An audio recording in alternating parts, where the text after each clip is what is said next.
I got in August, September of 2017. I watched the run up, and I'm convinced, like you, that this is going to be the dominant monetary policy for the next 50 to 100 years. Who knows?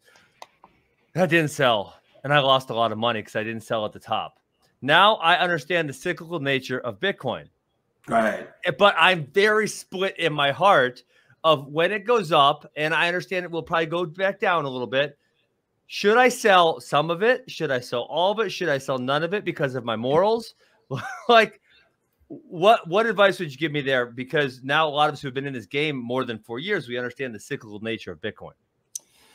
I think the way you use Bitcoin is as a long-term savings account. So if you want to have a portion of your money that you like to gamble with and speculate with and bet on things you're passionate about, take that part of your money and invest it in new ventures or invest it in cool things.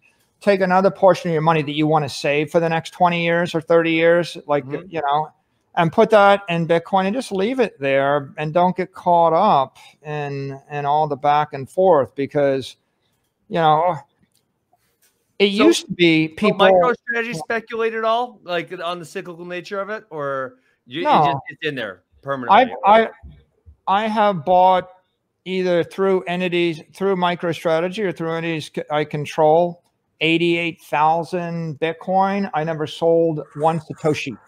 Damn, nor would I sell one. Not sold any yet either. But I'm thinking I probably should when it goes to the top this time. No, here's what I think. I think you sell the Bitcoin. How are you going to feel if you sell it at 27,000 and then you wake up one morning and it goes to 82,000? Well, and then it goes to 167,000 when it goes to $1 million. And when it goes to $1 million, are you going to be bragging that you bought it at 0.019 million and you sold it at 0.2022 million? Like, aren't you going to feel freaking stupid? Like, I bought it at 0.019 million and I sold it at a 50% gain at 0.023 million, and I lost $1 million. Well, I'm thinking, so here's what I'm thinking. Just say, let me. I'm thinking, you know, it gets to like in this cycle, I don't know, probably low end people are, you know, this is people smarter than me, obviously. Low end, 6 figures, high end. Obviously, we've had predictions anywhere from $250,000 to, I think 388,000 was the highest I've seen. So we go to $250,000. Maybe I sell 1 or 2 of my Bitcoin, and then, you know, like last time, there was an 80% decline or 75% decline in the price from peak of December 2017, January 2018, and then it went down. Do I wait? And then I buy like 5x of the Bitcoin. You know, so Ben, in the first decade, Bitcoin was dominated by a bunch of traders with leverage and offshore exchanges, and they were speculators, and that was one group of people. Yes. This year, after March, you've got insurance companies, corporations, treasuries, institutional investors. They're buying this stuff instead of gold. They're buying it to hold it for a decade as an inflation hedge. They're not using leverage. They're not using offshore exchanges. They're not speculators. Their mindset is, I'm going to hold it for 10 years. What can I buy that's better? If I sell it, I'm going to generate a tax bill and I'm going to buy something inferior. So they're not going to sell it. And that means you're not going to see, I think, that kind of volatility. So you think, I mean, I've heard you talk about, you think the volatility is going to be tamped down a little bit in this cycle. I think it already is. I mean, if you look at it, the volatility of Bitcoin is decreasing since March, and the volatility of everything else is increasing. Let me give you one more metaphor, Ben. Yes. I love metaphors. LeBron James started playing basketball at age 9. Yes. And by age 18, all the scouts knew this is the best high school basketball player in the world, and he's probably one of the best professional basketball players in the world. At age 13, he probably punched somebody on the court, and he might have missed a game at 15 because he smoked some weed. And he's a little bit volatile here and there because he's at age 11. Maybe he got pissed off at someone. And you're like, oh, LeBron James is volatile. When's he going to blow up again? From age 19 to age 29, LeBron James crushed everybody and everything in his way. And you probably should have signed him. Because just because someone's first 10 years, they were promising and volatile, doesn't mean that the next 10 years of the athlete is going to be an exact repeat. Yeah. It isn't, man. When you're 25-year-old, you don't act like when you were 13 years old.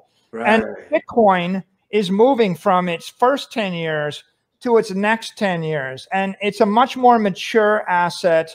It's not, you can't look backwards and say, I'm sure it'll be like it used to be. You have to reason from first principles. And when I tell you, I just bought 1.1 billion of it and I intend to hold it forever. Yes. Right? Forever. Did anybody in 2017 tell you that when you were buying Bitcoin? No. No. I mean, obviously the narrative from Wall Street and from other people is like diametrically opposed from where it was in 2017. All right, so Michael, all you say was, Ben, if you sell even one Satoshi, I'm not your friend anymore. All right, I'm done. Hold on. Damn it! Listen now, John. If I even sell one Bitcoin, I'm gonna have this thing in the back of my head like, oh, Michael's not your friend. How bad of an idea this was. I'm such an idiot. Don't do this. Right. Ben, let me just say one more thing.